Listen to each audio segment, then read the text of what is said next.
artificial intelligence. AI. AI safety.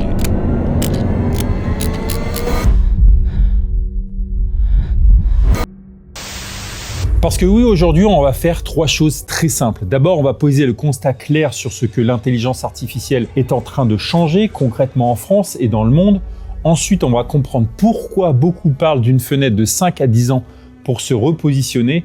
Et surtout, à la fin, je te donnerai du concret. Je te donnerai 5 axes très concrets pour justement prendre de l'avance sur la masse. Ça ne sera pas des conseils vagues, ça ne sera pas des recettes miracles, mais ça sera des choix stratégiques à mettre en place maintenant. Le but ici, c'est tout simplement te redonner du contrôle. Parce que oui, on vit peut-être les 5 dernières années où la majorité des gens peuvent encore améliorer leur situation financière. Non pas parce que le monde va s'effondrer, non pas parce que l'IA va tout détruire, tout révolutionner, non, parce qu'elle est en train de changer silencieusement les règles du jeu. Et le vrai danger, ce n'est pas de perdre ton travail du jour au lendemain. Le vrai danger, c'est de rester exactement au même endroit pendant que le monde, lui, accélère. Et oui, si tu te poses des questions sur ton avenir professionnel, si tu te demandes si ton métier sera encore pertinent demain, si tu sens tout simplement que travailler dur ne te suffit plus comme avant, alors cette vidéo est faite pour toi. Alors oui, on entend souvent, oui, mais l'IA, c'est pour plus tard. Sauf que non, elle est déjà là, elle est déjà présente dans les entreprises, dans les bureaux, également dans les outils que beaucoup utilisent sans même s'en rendre compte. Et on a le Fonds monétaire international d'ailleurs qui estime qu'environ 40% des emplois dans le monde sont exposés à l'IA. Alors exposés, ça ne veut pas dire forcément être supprimé demain matin, ça veut dire que on va avoir des tâches qui vont changer, parfois très vite. On a également l'OCDE qui explique que pour une part importante des salariés, du moins 20% de leurs missions peuvent déjà être accélérées ou remplacées par des outils d'intelligence artificielle. Et on a également l'Organisation internationale du travail qui souligne un point clé.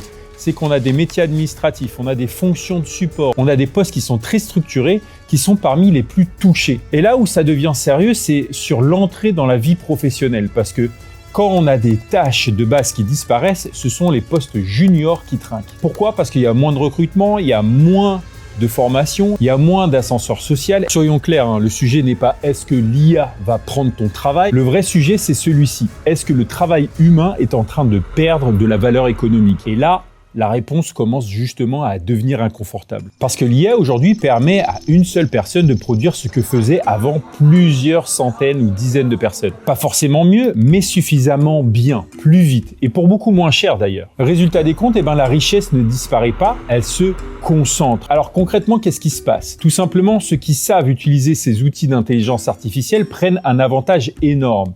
Et ceux qui ne le maîtrisent pas se retrouvent en concurrence, non plus avec d'autres humains cette fois-ci, mais avec des systèmes automatisés. Et tout ça, tu l'as compris, ça crée une économie qui est très particulière. Parce que d'un côté, tu as une économie où une minorité capte une part de plus en plus grande de la valeur pendant que la majorité stagne. Alors pourquoi ce chiffre ? Pourquoi dans 5 ou 10 ans, on n'aura peut-être plus besoin de travailler ? D'ailleurs, Elon Musk parle de revenu universel parce que c'est plus une question ici de science-fiction, c'est une question de rythme d'adoption. Et oui, selon le Forum économique mondial, ils expliquent que d'ici 2030, des millions d'emplois vont disparaître et des millions vont apparaître. Mais pas au même endroit, pas avec les mêmes compétences et pas avec et pour les mêmes personnes. En Europe, on a également l'IA Act qui est déjà en place, les règles sont écrites, les entreprises sont en train de s'adapter et quand on a une technologie qui devient normée, qui devient régulée, qui devient standardisée, eh bien l'avantage n'est plus chez les pionniers, il est souvent trop tard. Et c'est là que la notion de fenêtre prend tout son sens parce que c'est pas la fin du monde dans 5 ans. C'est pas la fin de l'avance que quelqu'un a. Si l'IA augmente justement massivement la productivité, la vraie question devient à qui profite cette même productivité ? Et quand tu regardes les faits, on remarque alors une chose très nette, c'est que la création de richesse se fait de plus en plus hors de portée du grand public et donc on a des entreprises qui restent privées encore plus longtemps, on a la croissance qui se fait cette fois-ci en amont et quand l'investissement devient accessible, eh bien une grande partie du potentiel est déjà capté. Ajoute à cela un autre phénomène bien connu en Europe, c'est que l'accès au logement devient de plus en plus difficile. Les charges sont en train d'augmenter, la capacité d'épargne est en train de diminuer. Donc tu as un effet ici qu'on appelle un effet ciseau. C'est-à-dire que d'un côté, tu as le travail qui rapporte proportionnellement moins et tu as les actifs de l'autre qui deviennent de plus en plus difficiles à acquérir. Et dans ce contexte-là, tu as une phrase qui résume tout. C'est-à-dire que si tu ne possèdes rien, alors tu es et tu deviens cette concurrence. Et si tu possèdes quelque chose, alors là, tu participes au système. Et aux États-Unis, tu as même certains dirigeants qui parlent ouvertement de ces sujets-là.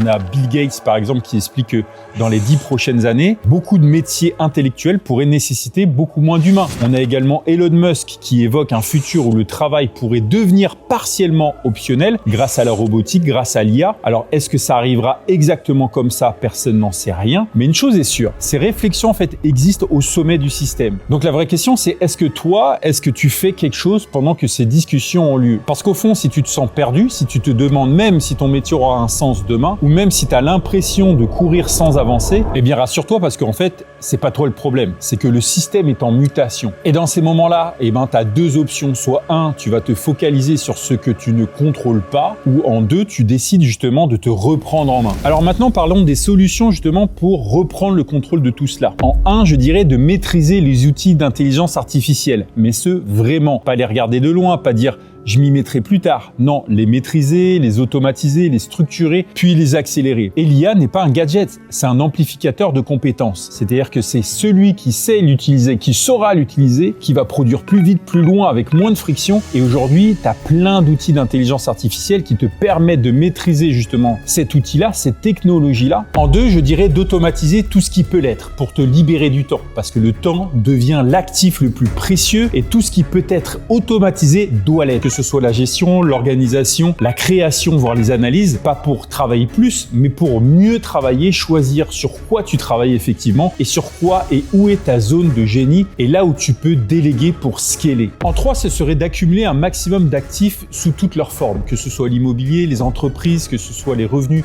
récurrents, que ce soit même la propriété intellectuelle ou même les actifs financiers. Parce que peu importe la taille de départ, ce qui compte, c'est de commencer pendant que d'autres vont perdre leur temps à scroller toute la journée sur leur téléphone, parce que ce seront ces actifs-là qui vont travailler quand toi tu dors. Et c'est cette réalisation qui m'a réellement aidé à prendre en main mon avenir. En 4, ça serait d'arrêter de nourrir cette peur et de se concentrer sur soi. Parce que l'IA va tuer ceci, l'économie va tuer cela, le monde va mal, il y a la guerre. D'accord. Mais toi, que dois-tu faire concrètement? Simplement te mettre des œillères, réduire le bruit, travaille sur ce que tu contrôles réellement, sur tes compétences, sur tes projets, tes objectifs, sur ta vision et oublie le reste. Et en 5, je dirais de mettre les bouchées doubles sur les 5 prochaines années. Et considère tout simplement cette période comme si c'était les débuts d'Internet. Parce que ceux qui ont compris tôt ont pris un temps d'avance énorme. Pas parce qu'ils étaient plus intelligents, non, parce qu'ils ont agi, pas demain, mais maintenant. Je vais terminer cette vidéo avec quelque chose de très important. L'intelligence artificielle peut être une menace, mais elle peut surtout être une opportunité historique qu'il faut saisir maintenant. Tout dépend de ton positionnement. Et sur cette chaîne, je t'apprends à acquérir justement cette propriété indispensable, que ce soit l'immobilier, les actifs, les revenus, les investissements. Et si tu veux pas subir justement les transformations à venir, si tu veux comprendre même et anticiper et agir réellement, je te conseille de t'abonner maintenant pour avoir un temps d'avance sur les autres. Parce que le vrai risque, ce n'est pas l'IA, c'est de rester immobile pendant que le monde change. Et si cette vidéo t'a plu, n'hésite pas à mettre en commentaire l'IA c'est et de me dire qu'est-ce que tu vas mettre en place. Et si cette vidéo t'a fait tilt, n'hésite pas à la partager à tes amis et à tes proches pour qu'ils se rendent compte que le monde est sur le point de changer. Pas demain, mais maintenant. C'était Julien. Ciao.